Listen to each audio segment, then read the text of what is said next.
Hello Stamper, welcome to Frenchie's video. I'm Franz Martin, independent demonstrator with Stampin' Up! And today I'm going to show you the Faux Tile technique. I saw this card very similar to this on Flower Bug blog. It's Leanne Greff. And I absolutely love this card. So I said, oh, I'm going to do this. If you remember way back a couple of years ago, I had done one, the Faux Tile, but it was the tiny, tiny little square. I don't know if you can see, I think so. But this one, I think it's so much more striking with the shadow, the sponging, and then the tiles are much bigger. So let's get started. First thing that you're going to need, it's your Simply Score, and you're going to need the diagonal plate. Remember, when you play with the diagonal plate, you get the arrow there. You want that all the way up. Make sure it's all in the corner. Now, we're going to use a piece of vanilla cardstock that measure 4 by 5 1/4. It doesn't matter which side we're going to start, and I try this one too, and you can see the square are not equal, and I'm going to tell you what was wrong with that. So we're going to do, if I remember right, it was 1.5. No, it is 2 inch. Okay, so put this over here. We're going to score at 2, so go right at the corner first. Oh, forgot one thing. To make it slide very smooth, use a piece of wax paper, rub your paper. That's going to make a big difference in your scoring style, to slide your stylus. You get 2 tips at your stylus. You can use the little one or the big one on this one. It don't really matter. For this one, I want to go deeper, so I'm going to use the little one. So go right in the corner. Oops, make sure you keep your paper straight. You see how easy it slides? So we go right in the corner. We go at 2. Then go here at 2. And then go at 4. And the reason, first, I had turned my paper. I had my paper here. And then I said, okay, I want to do the other one. So I went this. So you won't have the same direction. Your square won't be equal. So go on the side, your measurement on the side and on the top. Now you're going to turn it this way. Now go back in the corner. Go at 2. And go at 4. And again here at 2. Oops. I want to make sure I'm at the 2 there. Et voila.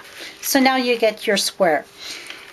So I took a piece of just regular copy paper and I did one. I'm missing a part. Whoops, step on my dog. I did another one with a piece of just, like I said, copy paper, and you want to cut that about the center, follow your pattern. That's going to help you for the sponging. So now we're going to move this. We're going to do our sponging. We're using crumb cake on the card, but I like Sarah Sand for my sponging just because it's lighter a little bit than the crumb cake. So what we're going to start, it doesn't matter where you're going to start, you're going to use this for your mat. Take your Sarah Sand or crumb cake, one or the other going to work, and take a sponger. In the sponge, the dauber, I mean, you don't want to go in circle when you're going to do your sponge, because you're going to see that motion on your card, and it's something I think don't look the best. So start on your scrap paper and just lift up a bit. And the other one, I used the crumb cake, and I tried to find the other one I did with Sarah Sand, and I cannot find it. So now what you're going to do, it's in the bottom, go more heavy and then go lighter on the top. Start in the bottom and go lighter on the top. This one here, I need a little bit more blended good here. Oops. Okay, now keep on moving.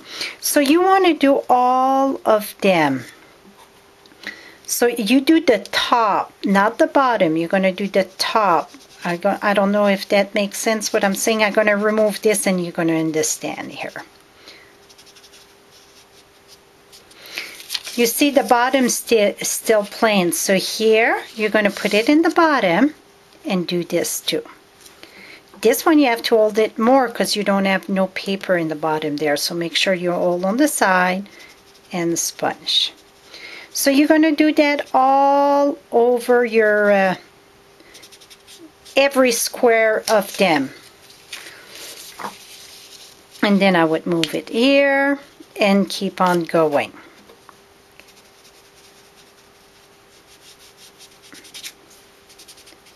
Voila. So when you're done, and this here, I need to do that little corner there, but just, it's the top, so that would be just a little bit. Then I would move it here. Here we go.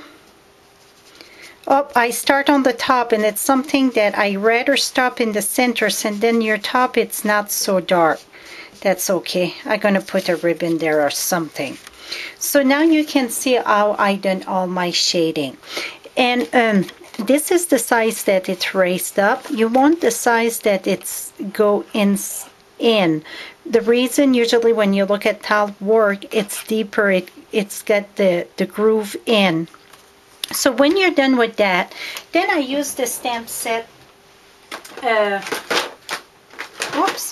Called Flowering Flourish, and I use that with Early Espresso. So I would take this here, and that I do all my sponging before I do this, but I don't want you guys to watch me the whole time. And then here, voila. And then for my gridding, I used the new ribbon in the Occasion catalog, and this is the Artisan label punch, and I just cut it. I got one here that I prepare, cut it in two, and then what I did, and this stamp set, it's Label of Love. So again, it's a punch out again with the Artisan punch. Just put glue at each end. Mount this here. So that gives you like a framing around your greeting.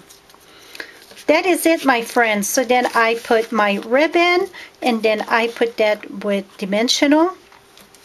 My piece in the back here, it's I went just 1/8 of an inch bigger than this, so this would be 4 1/8 by 5 3/8, and put it on my crumb cake cardstock.